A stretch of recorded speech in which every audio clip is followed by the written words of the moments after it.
हमारे पृथ्वी का भार बढ़ता है, तब हमारे प्रभु किसी न किसी रूप में अवतरित होते हैं।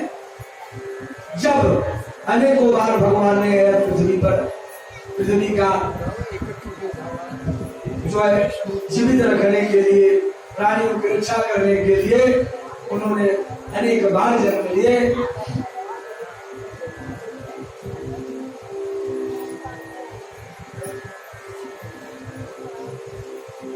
इसके बाद कर्दम और देवहूति का विवाह होता है और कर्दम ऋषि जो थे उनका विवाह देवहूति से हुआ। कर्दम बड़े तपस्वी ऋषि थे, तो कर्दम ऋषि ने विवाह करने के बाद उन्होंने चले गए, ध्यान लगाकर बैठ गए। बहुत दिन बीत गया ध्यान करते करते, तो एक दिन जब उनकी समाधि टूटी, जब कर्दम की समाधि टूटी, तो उन्होंने देखा सामने कन्या। कहा देवी कौन?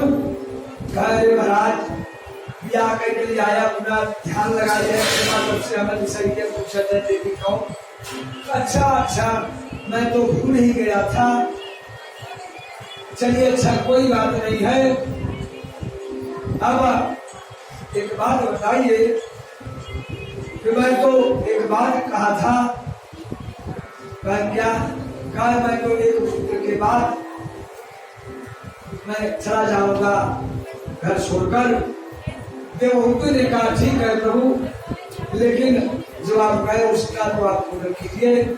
तो उसी समय कर्दम ऋषि ने अपने तपस्या के बल पर एक कामद विमान पैदा किए,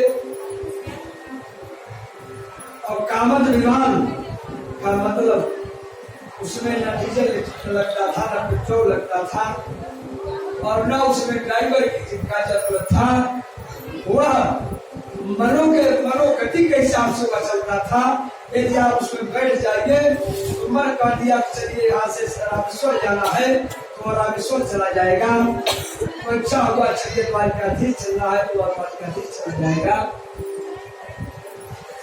वह इस प्रकार से मन कामद विमान चलता था। और कामद विमान चलते चलते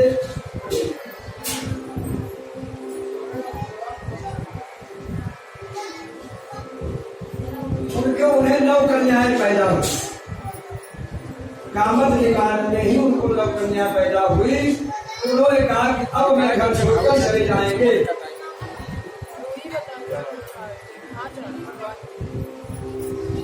तो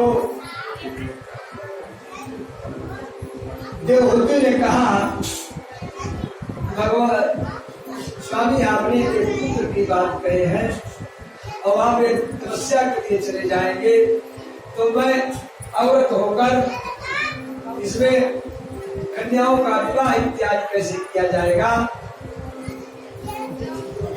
और कैसे विवाह किया जाएगा? अच्छा ठीक है, अच्छा याद आया हमको।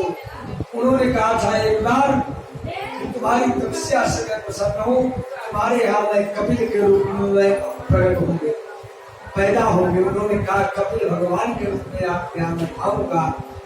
चलिए कोई बात नहीं। तो उन्होंने कपिल का उन्होंने उत्पत्ति किया, और इसके बाद उनकी माता जो थी कपिल की देवहूति, उनको संतुष्टि नहीं हुई। संतुष्टि न होने के कारण